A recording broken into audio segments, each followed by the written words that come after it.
May mga ahas na kaya mong iwasan sa isang tingin. Pero paano kung kaharap mong ahas kasing haba ng isang kotse? Kasing bigat ng motor at kayang lumunok ng usa, baboy ramo o pati buwaya. Kaya ihanda ang sarili at huwag matakot kasi aalamin natin ang pinakamalalaking snakes sa buong mundo. Number 10. Cuban boa. Isa sa pinakamalaking boa species sa Caribbean. Matatagpuan ito sa bansang Cuba at kayang lumaki ng mahigit kumulang 5 meters or 16 feet. Hindi man ito pinakamahaba sa listahan, makapal naman ang katawan nito at napakalakas.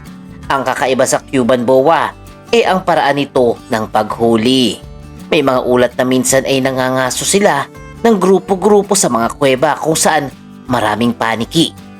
Kapag lumipad palabas ang mga paniki, aatake sila mula sa mga bato at dingding. Bihira ito sa mga ahas dahil karamihan ay solo hunters. Hindi makamandag ang Cuban boa, pero gaya ng ibang boa, pinapatay nito ang mga biktima sa pamamagitan ng paghigpit ng katawan. Isipin mo na lang kung gaano kalakas ang isang 5 meters na ahas na bumabalot sa prey nito. May mga kakayahan din ng Cuban boa na maghintay ng matagal nang hindi gumagalaw para makatipid ng energy. Kapag nakakain ng malaking prey, ay kaya nitong mabuhay ng ilang linggo nang hindi muling kumakain. Number 9. Boa constrictor. Kilala sa Central and South America. Umaabot ito ng 3 to 4 meters at ang ilang malalaking specimen ay mas mahaba pa dito. Ito ang isa sa pinakakilalang ahas sa buong mundo dahil madalas makita sa documentaries at reptile collections. Mabigat ang katawan nito, muscular at mahusay umakyat sa mga puno. Marunong din itong lumangoy. Ang diet nito ay daga, ibon, unggoy at minsan malalaking mammal depende sa laki.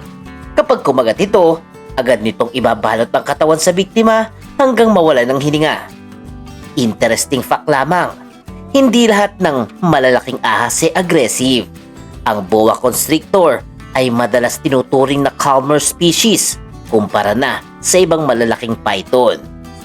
Ito ay may heat sensing ability doon sa labi at tumutulong para mag-detect ng mga mainit na katawan ng prey sa dilim. Kaya mahusay itong manghuli sa gabi. Number 8. Yellow anaconda. Ito'y makikita sa South America lalo sa wetlands ng Paraguay, Bolivia at Brazil. Umaabot ito ng 4.5 meters or 15 feet. Bagamat mas maikli kaysa sa green anaconda, napakalakas pa rin ito. Makapal ang katawan at sanay sa tubig. Kaya nitong manghuli ng ibon, isda, kapibara at iba pang hayop sa latian. Ang kulay nitong dilaw na may dark patterns ang dahilan kung bakit tinatawag itong yellow anaconda.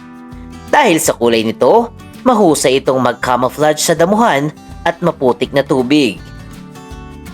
Kapag hindi mo nakita agad, malamang mas nauna ka na sa kanyang nakita.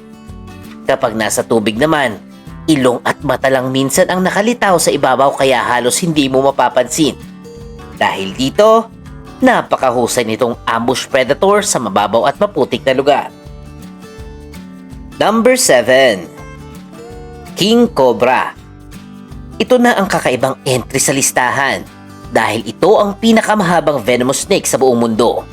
Umaabot ng 5.5 meters or 18 feet. Matatagpuan ito sa South at Southeast Asia. At oo, kabilang dito ang ilang bahagi ng rehiyon na malapit sa Pilipinas. Kahit hindi ito native sa bansa natin Ang King Cobra ay kakaiba dahil sa pangunahing kinakain nito ay ibang ahas kaya ang scientific name nito ay Ophiophagus, ibig sabihin, snake eater. Kapag nagtanggol ito ng sarili, kaya nitong iangat ang malaking bahagi ng katawan at tumayo na halos kasing taas ng tao. Ang laso nito ay sapat na para pumatay ng isang elepante kung sapat ang dosage. Kaya kahit may mas malalaki pang ahas sa listahan, isa ito sa pinakarespetadong species sa mundo. Isa itong sa kakaunting gumagawa ng pugad gamit ang tuyong dahon at damo para sa mga itlog nito. Bantay sarado pa ang inahin, lalo na sa pugad hanggang mapisa. Number 6. Burmese Python. Ito'y isa sa pinakamabibigat at pinakamahahabang ahas sa Asya. Umaabot ito ng 5 meters or higit pa at may bigat na 90 kilos. Native ito sa Southeast Asia, pero naging sikat ito sa Amerika dahil dumami ito bilang invasive species sa Florida Everglades. Maraming nakawalang alagang python noon. At syempre ngayon dumadami rin sila. Kayang kainin ng Burmese python ang usa, alligator, raccoon at iba pang malalaking hayop. Napakalakas ng katawan nito at sobrang tahimik kumilos. Interesting fact lamang para sa Pilipinas ha. Maraming sawa sa bansa natin at bagamat hindi Burmese python ang common native giant snake natin, kabilang tayo sa rehiyon kung saan nabubuhay ang ilan sa pinakamalalaking python sa mundo. Kayang lumaki ng mabilis ng Burmese python kapag maraming pagkain sa paligid. Sa ilang lugar, gumagamit ng tracking teams at snake hunters para makontrol ang population nito. Number 5. Indian Python. Ito'y matatagpuan sa India, Pakistan, Nepal at ibang bahagi ng Southeast Asia. Umaabot ito ng 6 meters or 20 feet. Mas kilala ito na mas kalmado kumpara sa African Rocky Python. Ngunit huwag magpaloko ha, napakalakas pa rin ito. Kaya nitong pumatay ng malalaking prey sa simpleng higpit lamang. Noong sinaunang panahon, madalas itong binabanggit sa mga kwento at alamat ng India. Isa ito sa mga ahas na matagal nang kilala ng mga tao. Makapal ang katawan nito at madalas makitang nagpapahinga sa damuhan, kubatan o malapit na tubig. Mahusay itong magtago sa damuhan dahil sa kulay at patterns ng balat nito. Kapag hindi gumagalaw, mistulang troso o malaking ugat lamang sa paningin ng tao. Number 4. African Rock Python. Ito ang pinakamalaking ahas sa Africa. Umaabot ito ng higit 7 meters or 24 feet. Ito ay may reputasyon na mas agresibo kaysa sa ibang python. Kapag na-corner o na-istorbo, maaari itong umatake ng mabilis. Kaya sa Africa, isa ito sa mga ahas na talagang iniiwasan. Kaya nitong hulihin ng mga antelopes, unggoy, buwaya, at minsan malalaking hayop depende sa laki. Napakalakas ng panga at katawan nito. Ang species na ito ay kayang mabuhay sa iba't ibang environment. Savanna, gubat, batuhan, at wetlands, kaya sobrang adaptable nito. Number 3. Amethystine Python. Kilala rin bilang scrub python. Itong pinakamalaking ahas sa Australia at isa sa pinakamahaba sa mundo. Umaabot ito ng 8 meters or 27 feet. Matatagpuan ito sa Australia, Papua New Guinea at mga kalapit na isla nito. Mahaba, payat kumpara sa anaconda, pero napaka-liksi at mahusay umakyat. Ang pangalan nitong Amethystine ay dahil sa makintab nitong kaliskis na minsan parang kulay hiyas kapag tinamaan ng ilaw. Hindi ito ganong mabigat gaya ng anaconda pero sa haba, isa ito sa elite giants ng snake world. Napakahusay nitong climber kahit napakahaba ng katawan.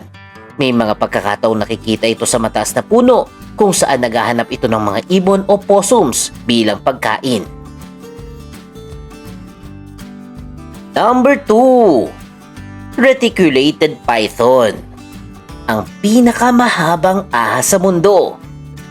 Verified lengths nito ay madalas lampas 6 meters at may reports pa nga na umaabot sa 9 meters or 30 feet.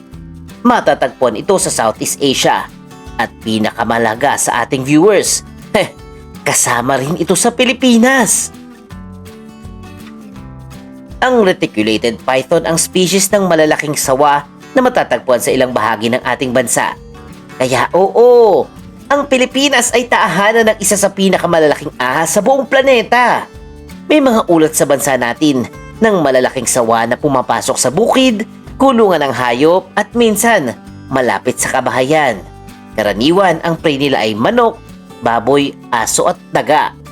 Ang katawan nito ay may napakagandang pattern na parang net design, kaya tinawag na reticulated. Kapag haba ang pinag-uusapan, itong tunay na hari. Ang balat nito ay may natural na iridescent shine na kumikislap sa araw. Dahil sa talino at lakas nito, mabilis itong natututo sa galaw ng paligid at ruta ng prey. And at number 1, Green Anaconda, ang pinakakilalang giant snake sa mundo. Rawr! Bagamat mas mahaba minsan ang reticulated python, ang Green Anaconda naman ang pinakamabigat na ahas sa mundo. Umaabot ito ng higit 5 meters pero may timbang na lagpas 97 kilos or 215 pounds at may mga ulat ng mas mabigat pa dito. Matatagpo nito sa Amazon Basin ng South America. Nakatira ito sa ilog, swamp at maputik na wetlands. Dahil madalas nasa tubig, suportado ng tubig ang bigat nito kaya mas madaling gumalaw. Kayang kainin ng Green Anaconda ang kapibara, deer, cayman, malaking ibon at minsan jaguar kapag nagkataon. Ang kapal ng katawan nito ay halos parang drum. Kapag nakita mo ito sa tubig, minsan ulo at mata lang ang lumilitaw, parang halimaw na nag-aabang sa dagat. Kung bigat, lakas at takot ang basehan, ito ang hari ng lahat ng ahas. Ang mga babaeng species na ito ay kadalasang mas malaki kaysa lalaki. Sa breeding season, maraming lalaking anaconda ang minsang sabay-sabay sumusunod sa isang higanting babae lamang. Bonus facts! Bago tayo matapos, tandaan natin na ang mga malalaking ahas nasa Pilipinas din ha, lalo na yung reticulated python o sawa. Bagamat karamihan umiiwas sa tao, mahalaga silang bahagi ng ecosystem dahil kumukontrol sila ng daga at iba pang beste. Kaya kung makakita man ng sawa sa wild, huwag lapitan. Tawagan ang tamang wildlife authorities, okay? At kung akala mo, maliit lang ang ahas, ngayon alam mo na may mga species na mas mahaba pa sa sasakyan at mas mabigat pa sa mga tao. Sa lahat ng ito, alin ang pinaka ayaw mong makasalubong sa dilim, ha? At kung nagustuhan yung ating story or video, please comment. At syempre, huwag kalimutang mag-like, mag-share, mag-comment at mag-subscribe na sa ating channel. Kasi may Pinoy dyan, may Pinoy dito, may Pinoy doon, at may Pinoy's World TV. See you!